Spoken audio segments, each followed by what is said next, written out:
When a massive star dies, it doesn't fade quietly. It explodes. A supernova releases more energy in seconds than our sun will produce in its entire 10 billion year lifetime. The explosion is so bright, it outshines entire galaxies. The shockwave travels at 30,000 kilometers per second. Everything within light years, planets, moons, asteroids, vaporized instantly. But here's the twist. Every atom in your body was forged inside a dying star. The iron in your blood, the calcium in your bones.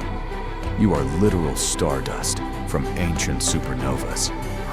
Follow for more cosmic truth.